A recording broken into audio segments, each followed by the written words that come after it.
And good afternoon, or good morning, or good evening, depending upon where you are around the world. I'm Marcus Holmes, the HR Passion Guy, and I'm bringing you yet another installment of Passion Fridays, where we bring passionate topics, where we show you people who are living in the center of their passion on purpose, that it might inspire you to get about the business of living more passionately. So whether you are watching us from where we're springboarding this afternoon for me on LinkedIn Live. We are live via Restream on YouTube events, Twitch TV, and on Facebook Live on the Marcus R. Holmes page and the Love and Stuff community. So shouts out to all of you, and I hope you will take a moment to click share, tag 5 of your closest connections, 5 of your closest Facebook friends or Twitch TV or YouTube event subscribers to join us in what I know will be a wonderful discussion with an exceptional human who is living in her passion on purpose. And I know I created a little bit of a teaser with that opening invite for some of you. I posted some time ago here on LinkedIn that I made a trip to France. I really did, but I didn't go physically. I went via Zoom.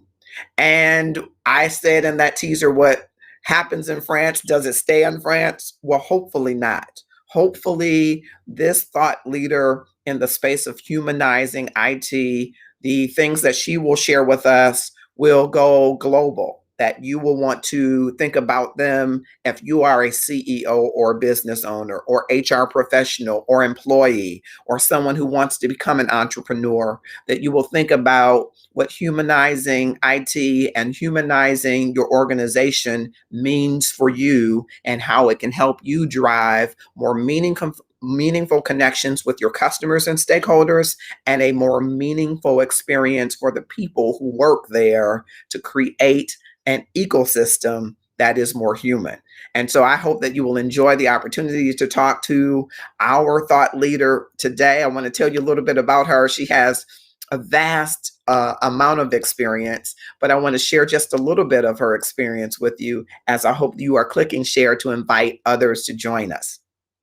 A recognized top 25 industry thought leader and 2021 Women in DevOps list, SimonJo Moore, is the editorial director of the Era of Humanizing Humanizing IT, I'm HR, docuseries, contributing author to Very SM Unwrapped, Applied and ITIL4, High Velocity IT, and other international certifications, DevOps Institute's ebooks, and a contributing reviewer of the European Commission and Sinophen-based field guide on managing complexity and chaos in times of crisis. SimonJo Moore takes things beyond technology by combining it with her HR, organizational change, and complementary health background for a deep leadership experience shared through writing, consulting, training, workshops, conferences, podcasts, and social media. So I'm excited to be connected. This is my French connection, and I'm excited that SimonJo Moore is here with us today, and I want you to join me in welcoming her by clicking share and tagging someone to join us in this discussion. Hello there. Bonjour, mon ami. Hello, g'day, wherever you are in the world. Bonjour. Yes, I that's about it that I can say. I don't know. I took French back. I think I shared with you. I took French back in 9th grade, and it's been maybe downhill ever since. I haven't used it, but now I have a French connection, and I can glean more than just French from you, and maybe great wine and cheese and beautiful scenery behind you. Speaking of which, it is after 6 p.m. It's a summer's evening, so a nice cold rosé while I'm having a chat with a mate is a really good thing to do. I love it. And that chat with the mate brings up, for me, where are you from? Well, I am Australian. And born and bred, and have been living in France now for 7 years. So if the accent's a little bit twisted or a little bit funny, or sometimes I get the vocabulary a little bit confused, that's why.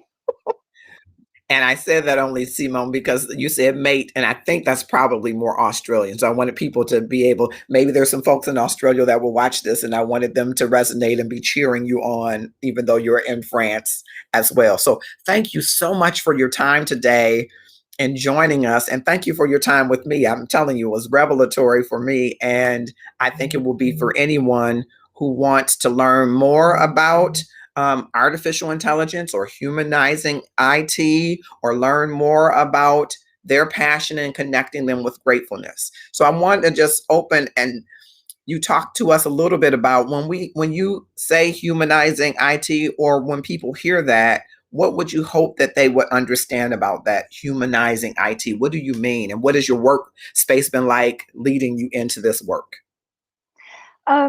I think when I talk about humanizing IT, it's quite funny. Normally, I mean that funny, interesting, not funny, ha ha. But in that interesting way that technology has really driven human beings. I actually mentioned this today when we were in a working group. But human beings have always done this. Man makes tool to make life easier. Man uses tool. I have a different way of living and working now. That's great. And as a result of that, I've now changed thinking and concept and that. It can be better again. Man again invents a new tool, and the cycle goes on. So we've constantly been driven by creating, innovating, making, according to the context of the time, whatever that time might have been, or is, I should say. And so technology in some ways, or the emerging technologies, regardless of what those tools have been, has driven us, as human beings into a certain way of being, or a certain lifestyle, or, that kind of thing. And as a result of that, I think we're in a really exciting time, because we are now, I believe, really rediscovering our humanity within the context of emerging technologies. And that we're now looking at the technologies of how it can really make a difference to, we want to be working with it, not the other way around. We want us to be driving the technology, not the technology driving us. So for me, when I think of an organization, any organization that we work with, if you were to throw a spotlight on that organization and it cast a shadow, it creates a skyline, a shape or a form. So when I think about, when an organization has changes in its skyline, those changes are a reflection of the changes in the business culture. And that business culture is being changed in the context of the society in which it exists. Right? Now, at the heart of that is the understanding that the changes in that culture are actually a reflection of the changes within our people. So as our world changes, so do we as people. We adapt, and we're building our resilience, and we have to remain fluid in the way we approach change beyond this digital transformation. But, really, if you're looking to reshape your skyline, then you have to be ready to confidently bounce forward from one change to the next. And the only way to do that is to understand and work with the changes within the people. Because that is what ends up changing the skyline of the organization. Wow. Wow, that's awesome.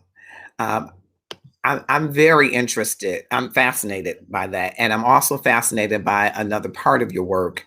It looked like you froze there for 1 second, but I think we're fine. Good. And something you say, it's natural to change. And you talk about being a business and technology mixologist, that there are these 4 key principles that you use. And I'd like to talk to you a little bit about each one, if you will, of people connected, of knowledge shared, of possibilities discovered. I'm fascinated just to hear those words together, and potential realized. Talk to us a little bit about that.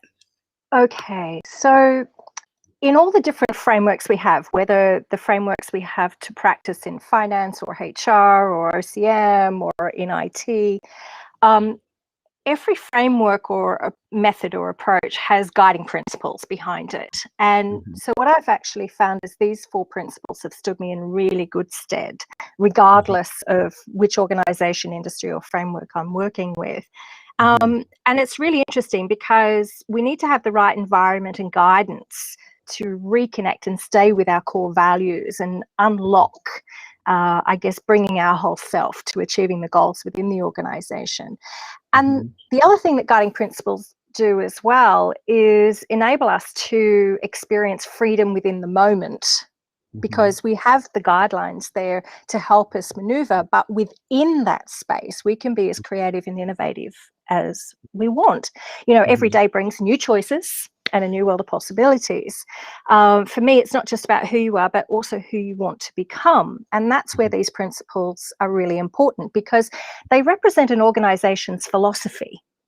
Whatever the principles that they have, whatever that they have had espoused on their website, are they actually really living them in life within the reality of the day-to-day of the organization?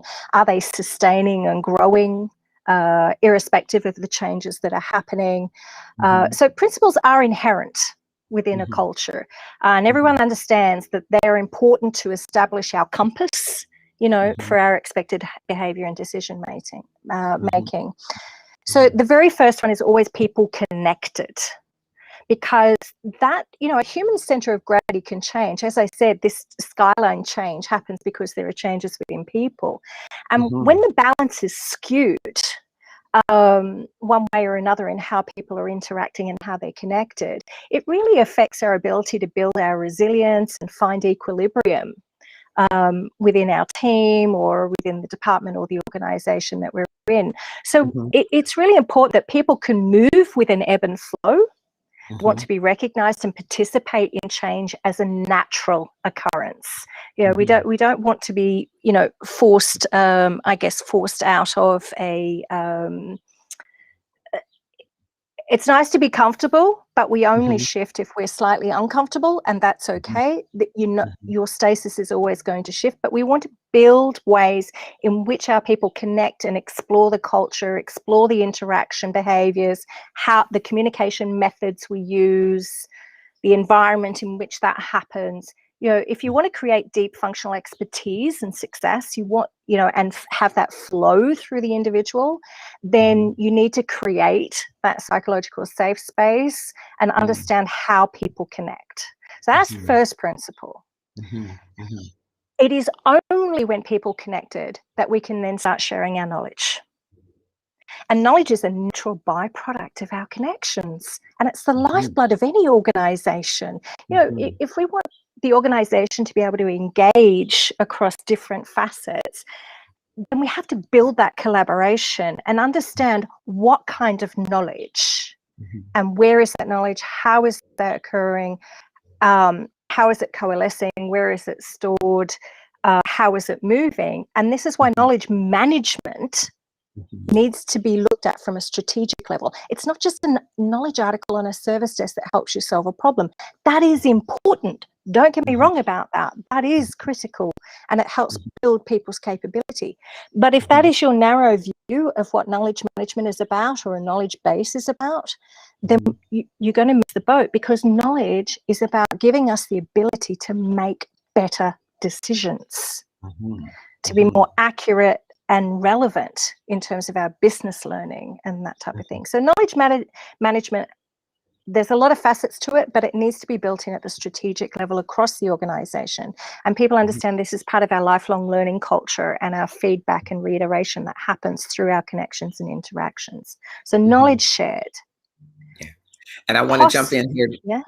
If I can, just to let those that are just joining, whether you're on YouTube events or Facebook Live or here with us on LinkedIn Live, I'm talking with thought leader SimonJo Moore, who is in France. I'm enjoying a day in France again, I'm telling you, friends. And what happens in France shall not stay in France. Those Vegas rules don't work. We're going to be sharing knowledge here because we're building connection. I love it. And I wanted to double back to that just a little bit. Simone, what would you tell to organizations, large or small, about building that people connection? Because it's become, for some, somewhat difficult in this environment, right, that we're currently in, and people say that we're coming out of. Some people are still in the trenches of it, right? And so, what would you advise to that CEO or that CFO or COO or entrepreneur? What would you advise to them about creating these kinds of connections? Well, I think first of all, look at what's currently happening. That's so important. People forget, just start where you are. You know, it is actually a principle to understand, start where you are and then get a holistic overview. What is already happening within the nexus of your environment? You know, this is part of that relationship nexus is not just a straight organizational chart. Right? It's not just a straight up and down and left and right. There are so many relationships and knowledge connections that are occurring, you know, on the diagonal. Now, we used to call them what? The water cooler conversations or the lunchroom conversations, or as you bypass someone's desk, you know. And but even now it's happening, a sideline chat in Slack or a quick WhatsApp message, or, you know, these things are happening. So really take stock of, yes, we have the tool sets and there's different ways it's being used, but understand what they are and why they are. Why are they using them this way? Have we got, you know, crossovers? Have we got one department that's isolating because they're only using this tool and therefore not getting the cross-pollination from the other departments and things like that? So it really is, a culture around how we collaborate, how we communicate, and then what tools and technology that we're going to use to enable that. Got it. It sounds like a network organizational analysis, kind of, where you're evaluating the relationships that drive business results. You're evaluating maybe even the email sentiment analysis, where who's communicating with who, and is it formal, informal? As you said, the Slack channel, who's communicating with who, and what are the results of those relationships and connections? Yeah, so that is the lifeblood of the way the knowledge, the information and knowledge is flowing. You know, and so you want to get your finger on the pulse about how that's working, and don't just look at the data. Don't just, I mean, machine learning and things like that are brilliant at trying to, you know, at helping assess all of this stuff. But, you know, walk the floor. Now we can do that on a physical level, but walking the floor also means now that we need to carve out time and observe. You know, you might chair a meeting, but allow that conversation to flow. Really hone in and listen actively. You know, listening actively isn't just hearing, right? Hearing is a physical faculty. Listening is a choice. I love that. Right? That might be my hashtag today, Simone. Listening is a choice. I love it. Because I think you're right. Sometimes we're chairing the meeting for the sake of the meeting and not really with the intent of hearing these maybe bilateral or parallel agendas that might rise up, that might inform that master agenda, right? We're just not really listening. We're navigating and trying to get people to go in the direction that we're going instead of really listening and seeing who's interacting and how and why.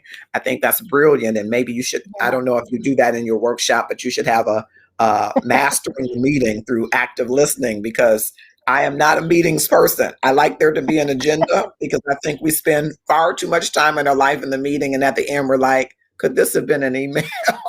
Agendas are wonderful. Having that structure really does help focus conversation and focus thoughts into a particular direction, definitely. But through that people connection and knowledge shared, we get possibilities discovered. So that's my third principle. I mean, explore. There is a better way.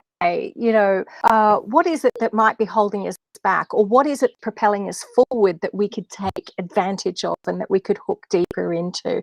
No, it's continuous. It's an evolving environment. So curiosity is probably one of the most fabulous traits that you can have. Yeah, you want a bird's eye vantage. We've talked a little bit about that, but then you want a deep dive. You want to check out what are our little potholes versus our Grand Canyons, right?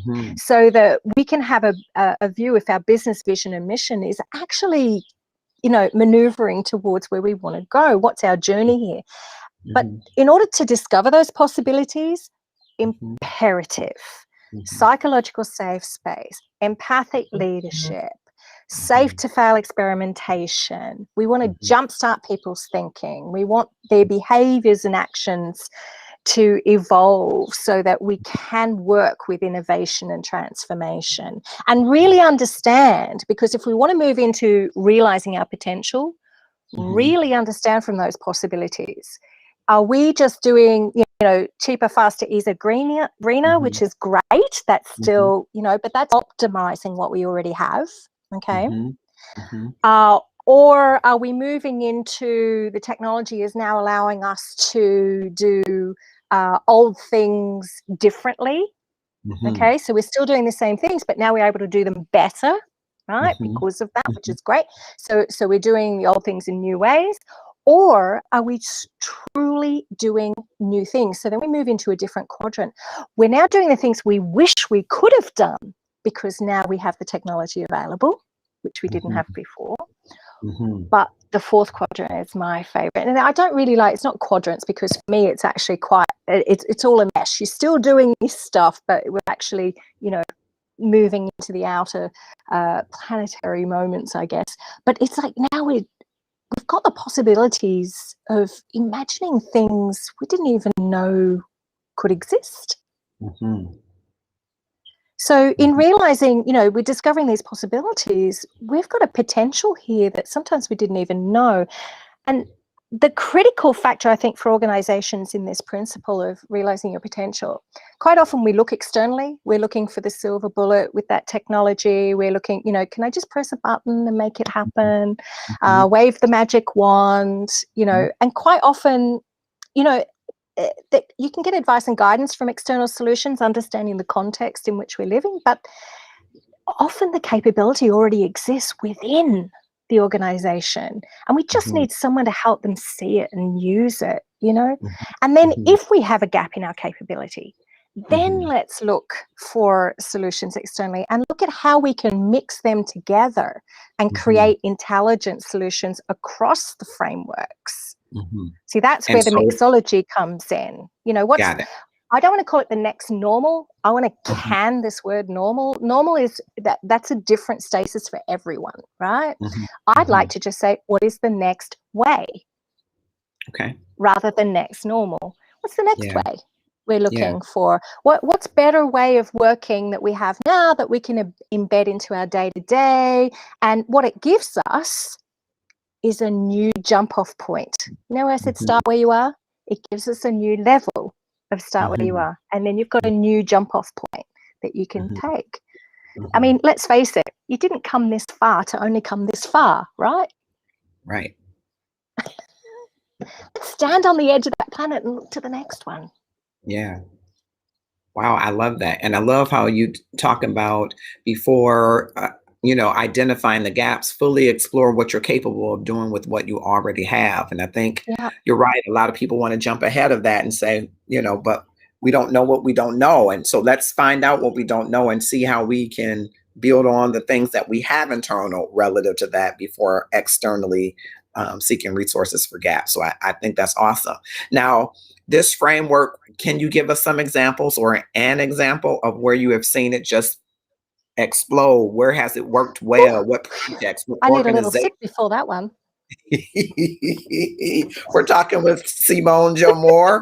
She's all the way in France. I'm saying all the way in France because I'm here, of course, in Detroit, Michigan, in the Midwest of the United States. And I love that we all can go visit Simone right on her terrace with a great glass of wine. It's 6 o'clock there, which is perfect time for that. It's noon here. Drop in the comments. 6 p.m. Make sure you put the p.m. It's not 6 a.m. Yes, 6 p.m. It's 12 p.m. Eastern Standard Time here. Drop in the comments whether you're on LinkedIn Live or Facebook Live or Twitch TV or YouTube events. Where are you and what time of the day is it there? It's about 80 degrees. We're expecting 89 degrees here today, but I'm enjoying. You're going Fahrenheit and I'm trying to think in Celsius. Oh yeah, that's right. We had that conversation before. I'm like, let me convert. Let me go back to that 4th grade science trying to convert. No. That's why we have apps. There you go.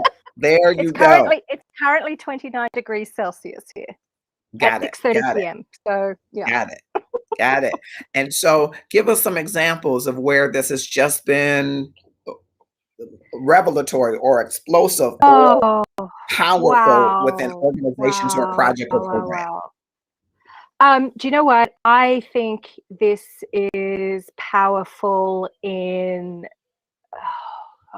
look, I have been in the most incredible, passionate week that I'm so grateful for. I've been in the Women Tech Net conference all week, and it's just, you asked me about examples, and I have to say, my brain and my heart, you notice I'm wearing my hearts today, I am so full of knowledge and interaction and everything, and the stories and the experiences from all the organizations that have been part of this conference. I mean, we're talking about, 100,000. I know, it's just it's been phenomenal. So when I think about, examples of where this has taken off really well, I think that organizations are doing this at different levels. They will, some are really focusing on the people connected bit at the moment. Others are really focusing on their knowledge management so they can understand those connections and so on. Wow. You know what? It'd be so cool if I had any of those organizations that feel that they've actually got this magic formula together. Do you know what? It's a formula, but it's not really magic per se, because you still have to work at it. So I don't think there is a perfect fly zone. I think that we have the science of flow, but we still have that wear and tear, rest and repair iteration that we need to go through. This is a dynamic, living, breathing way of working and being.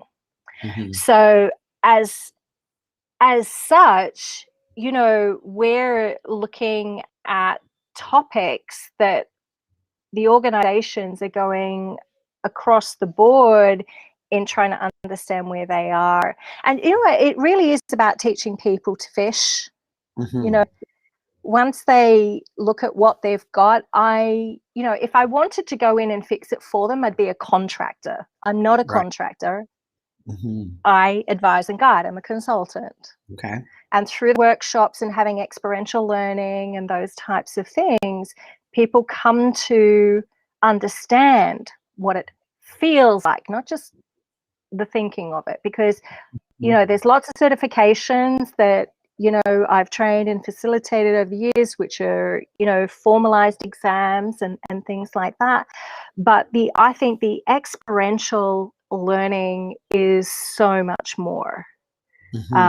Taking that theory we have from certifications, whether you're doing simulation games or, as part of your well-being programs, as part of your L&D programs, as part of your everyday working, building in that safe to fail experimentation. Oh, that didn't quite work this way. What if I tried that way in the process instead? You don't have to change a whole thing. Just change, just start with something small. And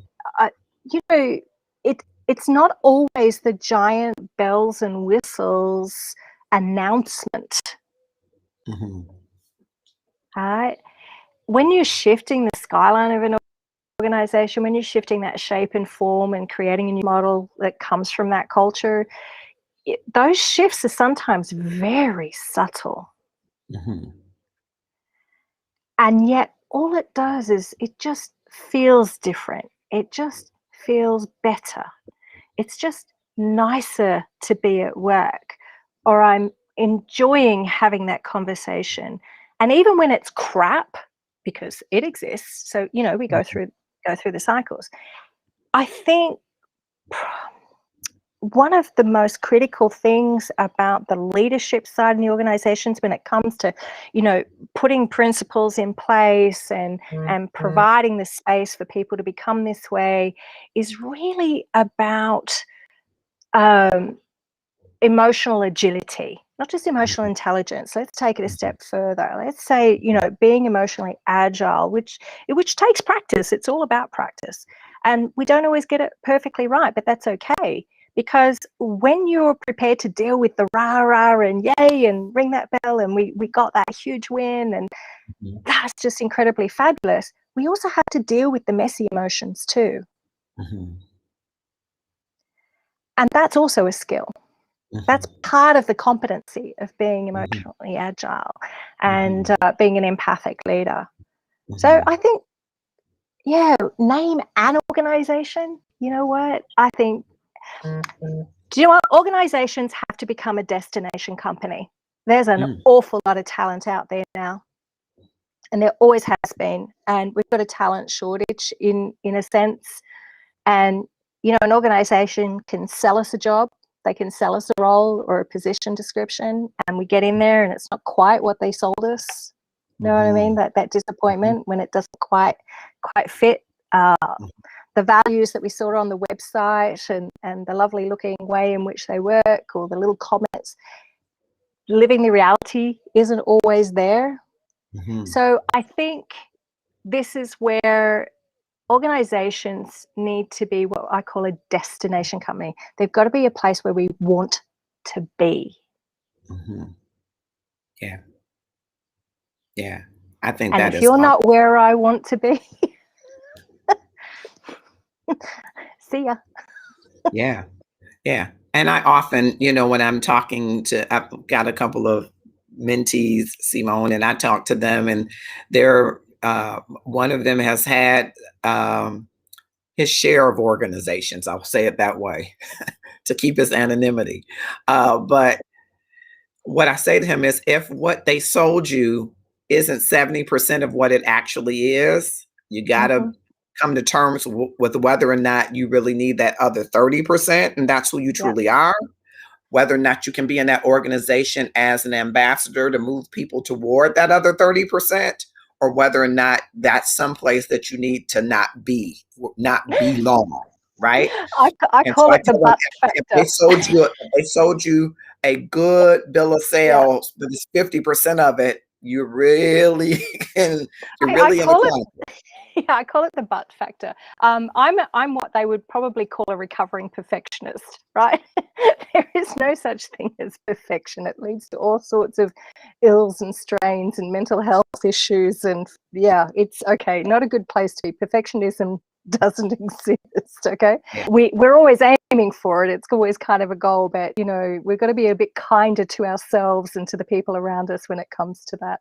I call it the butt factor. So to give you a good example, I mean, we must have looked at, I can't tell you how many houses that we looked at, you know, when we first moved to France.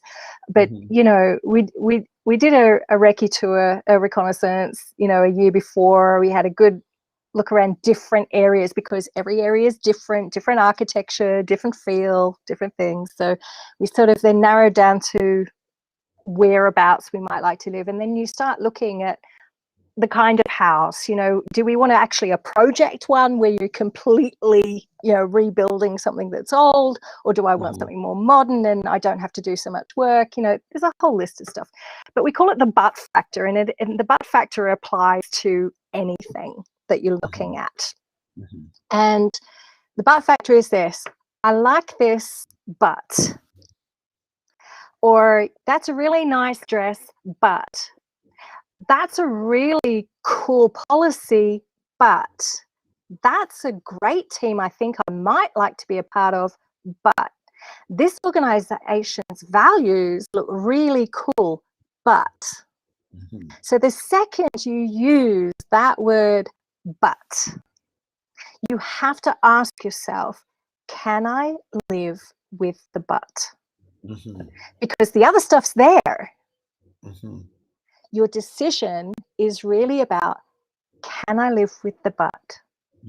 Can I live with the messy bit? Is the messy bit permanent, or is that something I can ameliorate? Do you see what I mean? So it's the but factor. Yeah. I think that's great. We're talking to thought leader Simone, and you can see why Moore. We are having our French connection, and we're inviting you to join in, talking all things humanizing IT, but also emotional agility, which we've started to talk about a little bit. I hope that if you are watching us, like Andy K on LinkedIn, who I think we got a laugh out of him when I said what's in Andy, Vegas. hello.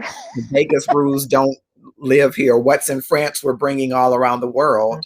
I hope that you will click, share, and tag some other folks to join us in this discussion. I see some folks on Facebook. Deja LeBrit, Marilyn Hamilton has also joined us. Folks on LinkedIn, folks on Twitch TV. Thank you for joining us. We're going to take a quick break, and then I want to talk to you, Simone, a little bit more about you. I want to find out about some of the things that bring you passion, looking at the beautiful landscape behind you. What's the work that fuels you? What are the relationships that fuel you? And maybe I'll just ask it from a singular point of view for your 4 principles. What are some of the things that you're grateful for that has to do with information sharing, that has to do with people connections and possibilities discovered? We're on Passion Fridays, and we'll be right back. Don't touch that dial. I want to tell you about an event that's happening to kick off Father's Day weekend next week, and it's a quick commercial, and we'll be right back.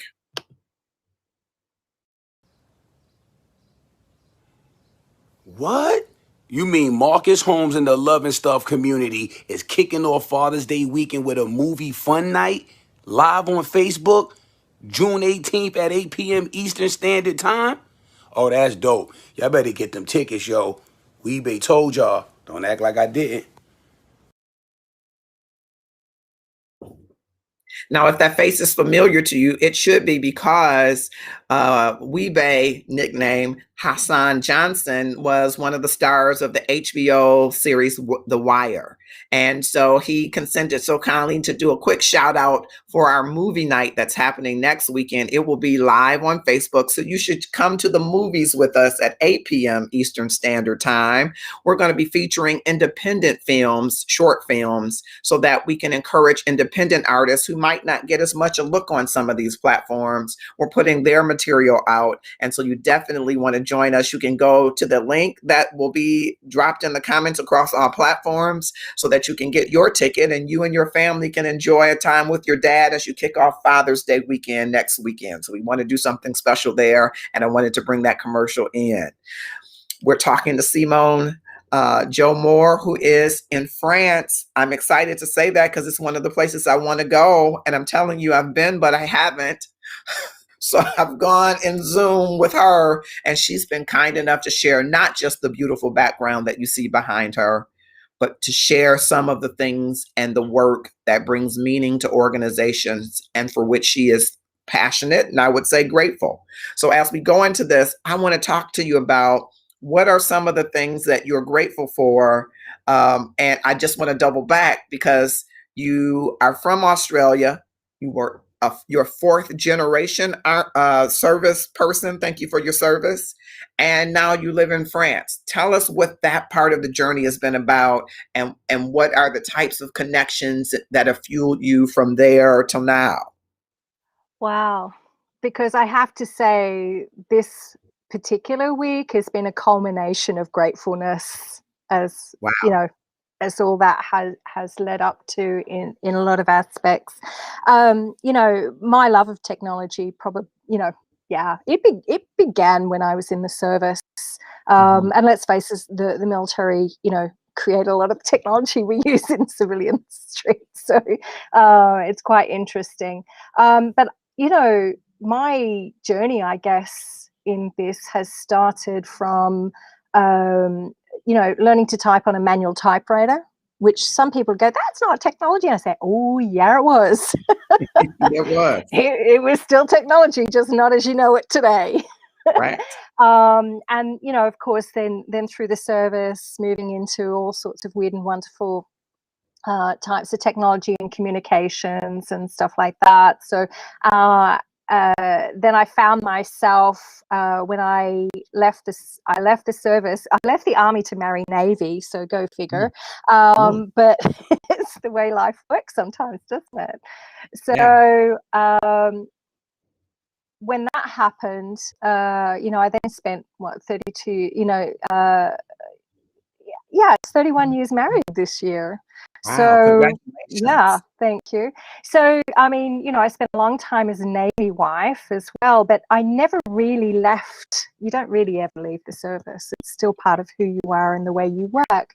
And I Wow. think that is part of that journey and the resilience that you build and taking that knowledge forward. So I ended up working with a whole bunch of different industries and organizations throughout that kind of thing. So my journey then, you end up working in telecommunications. I then working in sales and marketing and call centers and customer service. And, it got to a point after I did a lot of what I call murders and acquisitions. HR will understand that term. After about 3 years or so of doing murders and acquisitions, I needed some time out. I did have an unfortunate little breakdown as a result of some of that, and I said, right, that's it, I've had enough, I'm leaving the corporate world. And on a sideline, I'd already been doing and working in complementary health, so I went and worked in a clinic for a while in complementary health side of things. And but after a while there is when I realized that it was actually the world I left that actually needed those things that were in the complementary health. So then when I came back and, after all of that, I then started to combine all those experiences and approaches and methods and those kinds of things, hence the mixology.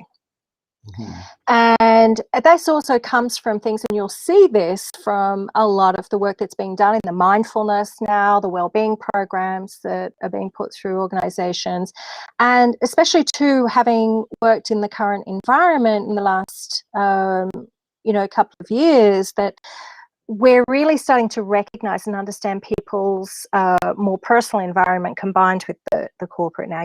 You no longer have to wear a suit to be recognized for the knowledge and the value you bring from in here, right? And I think that's a really important shift. And then, of course, you had the laptop and a plug and you could go anywhere in the world. Now we're actually laptop on the lap, still sitting in bed with a cup of coffee, Zooming along with everyone else. But I still think the most fascinating technology is the human brain and that sort of thing. The cool thing about the career is that it can be done from anywhere, right? This kind of career can be done from anywhere. And it's been proven tech is not the only career you can now do remotely. So there's a lot of other things that can be considered from that point. And then it was actually after my husband retired from the Navy that we had the opportunity to come and explore and live in Europe. And that's how I ended up in France, was after that. And we've now been here 7 years. So new languages, exploring cultures, understanding exploring different types of people and how that works. So I think there's a lot to be said for, those connections that are being built on a more international level. And it's how I ended up then through the career that I've had and I'm going to give her a call out, Michelle Coombs. It's your fault I got to the Women Tech Conference this week. What a glorious gift it was that she got me a ticket for this. This week has been an explosion, an absolute explosion. I've been completely submersed in so many different categories of stories, experiences, just a host of incredibly forward-thinking. We've got people that are just starting in the career. We've got people that have been in the career for 5 decades, and anything and everywhere in between. Different types of industries, companies. We've got, everything from subject matters, fintech, AI, deep data scientists and mathematicians. We've got leadership experts. We've got psychologists.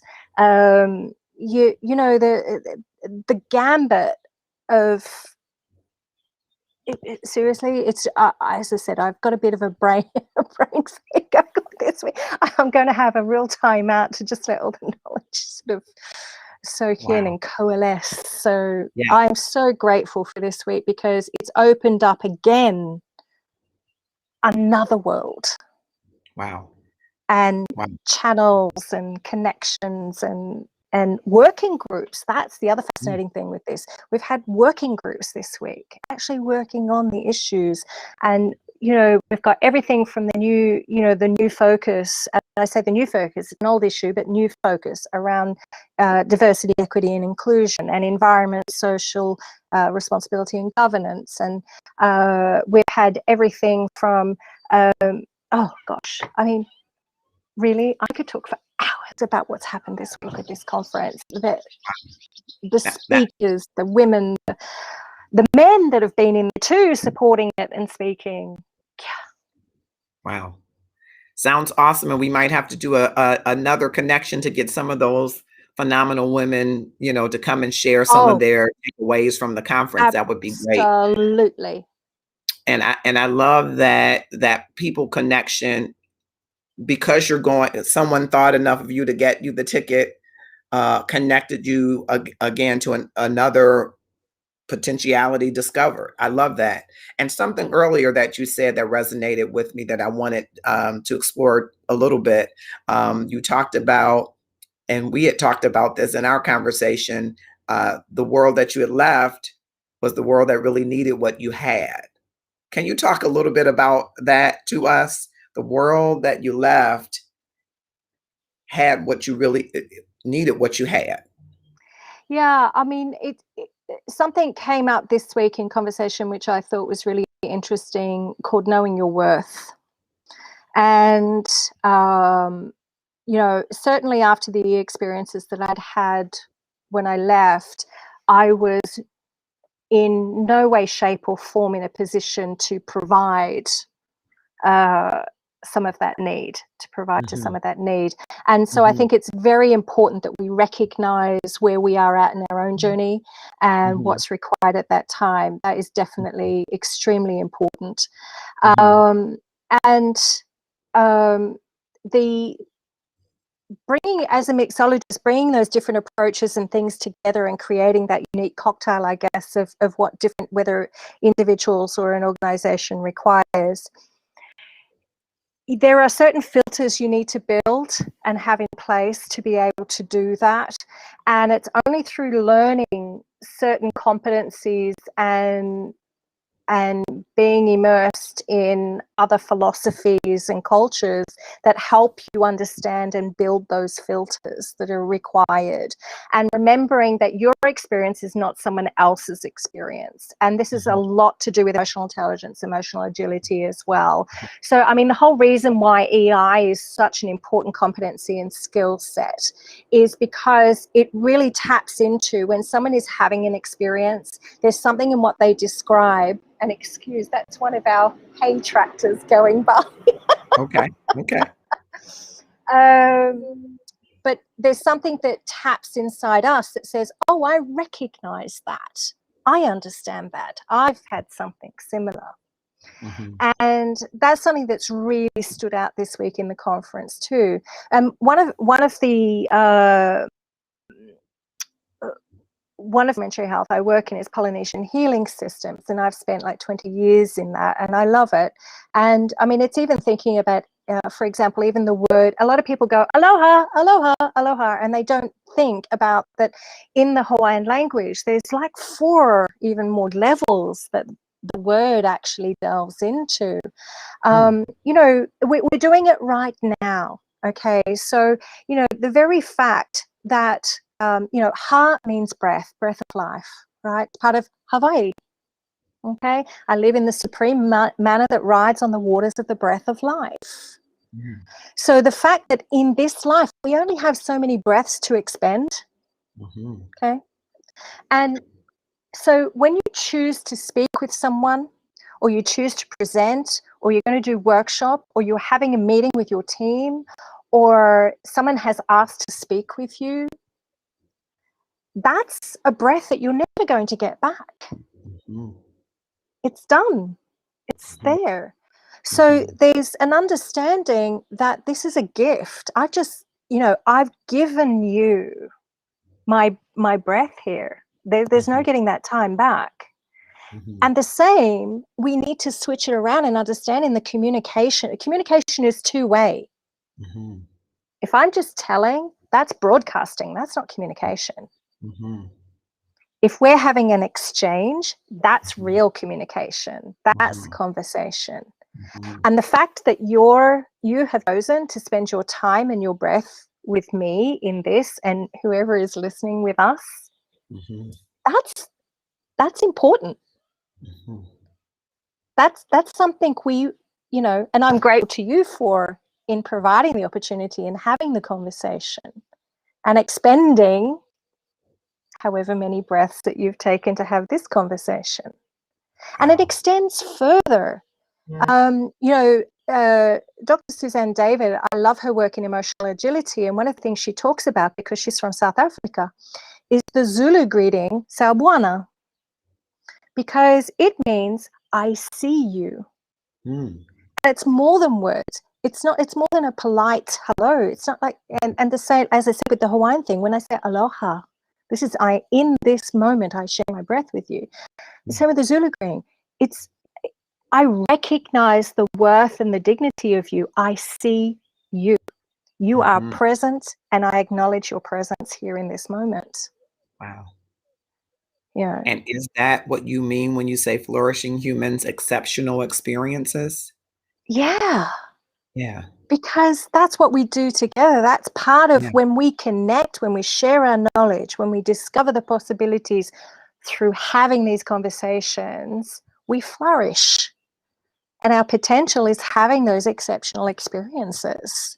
Mm-hmm. So whether you want to look at it at a philosophical level, whether you want to look at it on a tech process level, or how we're designing AI and what are those personalities and what's the depth of the human AI interaction we go to, these are core things. These are core values and behaviors and ways of being that humans have always had. Mm-hmm. But I believe that we're in that stage where we are rediscovering that humanity in this new technology context, Mm-hmm. which is why we now have all this discussion around ethical AI and emotion AI, and why EU Commission and Canada and Australia and there's the AI Ethics Lab and lots of other organizations that are focused on the trustworthy AI and providing those guidelines and principles by which we're going to be living with these emerging and new technologies. Mm-hmm. Yeah. I want to pivot slightly and ask you, I mean, you're very passionate as a person, but what about your life or your work are you most passionate? Wow. Oh, most passionate. There isn't one, because Okay. every day I'm different. Every Mm-hmm. day I'm in a different space. Mm-hmm. And what I do is I work with what I have. I love my artwork, my Mm-hmm. photography. If I can go and spend some time, mucking around on a canvas and mixing colors, I'll do it. If I want to, at the moment it's perfect season. There's a lot of baby sheep around, and there's a couple of foals in the other farmers' fields and stuff. I can go for a walk. It's almost warm enough for an Aussie to go swimming in the pool. Almost, not quite. Almost. I think, what am I most passionate about? I think the journey, whatever the journey is. Mm-hmm. Okay. Okay. I think, yeah. Okay. Now I'm going to pivot again because you're in France, which we've shared with those that are on various platforms. We're talking to SimonJo Moore, who's a thought leader in humanizing IT plus plus plus. And what happens in France does not stay in France, including the wine. Share it all around the world. I'm going to ask you what kind of wine that is and whether or not it's something you drink every day or something, but you're in France. Tell us where you are in France, because you and I talked a little bit when I came to France, a little bit more about your background and where you are. Where are you in France? And give us an idea what's behind that idyllic look behind you. Where are you? Oh, I don't know. I don't know if this is going to work or if it's too slow. Can I lift up a little bit? How Yep, is it's that? lifting. It's lifting. I don't know if that. Yeah, it's A little bit. it's a garden field view. The Okay, so location-wise, because there are so many different places in France that you can explore, and they are very different to each other. A lot of people think France is France, or a lot of people think France, south of France. They automatically think that. I actually live in the southwest. So if you were to take a line from Paris and go directly south, I'm about 5 hours south of Paris. I'm actually I'm in the area of which the region of Occitanie, or l'Occitane. And within each region, there are their own little like states, I guess, or departments. And I'm in the Lot. And I'm very close to what they call like the Valley of a Thousand Chateaux. We have the old home folk forests. They still hunt boar and deer here. And before anyone goes crazy about the hunting, they actually do eat it. Okay, it's food. So I'm just because I'm not really fond of hunting, right? Gotcha. But this is it's not just about tradition. It's actually and before COVID, we used to have the giant village, each went at the end of that season, and what we caught was actually shared across the whole village, all cooked, and we'd have these wonderful fetes. I love it. There's also the other interesting facet of where I live is that this area has been lived in since prehistoric times. A lot of people think castles, chateaus, medieval knights, which it has. Hey, I want to get medieval on you? Oh yeah, there's lots of that here. It's great, love it. But the other thing that's fascinating are actually the caves that have been discovered around here, and there's a lot of prehistory here. There are fascinating cave paintings of bison and all sorts of things to explore. We wanted to live in this area particularly. We didn't want to live in some of the areas because they were too much like Australia, like in terms of the flora and fauna and stuff. And so, in a sense, so we came here to experience living in France. That was the point. So we are in a farm and forest area, and who knows? Next time we shift, we'll probably go back towards the ocean, I think. Wonderful. Awesome. And so, because you talked about there being chickens and other things around, so you're kind of in a farmland area. And so if anybody is on a farm and they have chickens, do you have, from when I was a little kid, do you have any idea how exciting it is when you crack open an egg and you get a double yolker? That was always considered good luck in my family. Got it. Okay. And you have some wine. So is this the normal thing in France that you have a glass of wine in the evening? And what kind of wine is that for those that might want to go out and rush and get their bottle? Okay, this particular glass of summer is perfect for rosé. I didn't want I love my reds. Do love my reds. And in particular, I still have my cooking apron because I do a lot of cooking, and it actually has Australian reds. So it has a red kangaroo as well as a red bottle of wine on it. But it's summertime, so it's nice to have a really cool glass of rosé. I like my dry wines. I'm not into sweet. And this particular one is from our region, and it's called Aude, so A-U-D-E. And it is from the region, or from the area around Carcassonne. So if anyone's interested, just look up Carcassonne. Of course, the Provençal rosés are incredible. So it's all that southwest region with the rosés I particularly enjoy on the hot summer evenings. But we're also only 4 hours from the Spanish border. So I also have a penchant for having sangria. Wonderful. Okay. Well, we're at 12:59. I am excited that you spent this time with me. We're going to definitely have you back to talk more about emotional agility and humanizing IT and all of the great work that you've done. And maybe we can get you to invite some other of your colleagues who attended this Women's Tech Definitely. Conference. That would Oh, be yes. great. If you will close us out with a toast of gratefulness. I don't have anything to toast with because it's 1 o'clock here, Oh, Simone, so I can't toast the wine at 1. But if you could just do a toast of gratefulness for our viewers to encourage them to think more intentionally about gratefulness and what we already have to work with, I would really appreciate that as a fitting close. you know what? I really, in every language, in every country, there's a different way of saying cheers, right? Prost, all those sorts of, there's a lot of different ways. In Finland, they say kippis, and,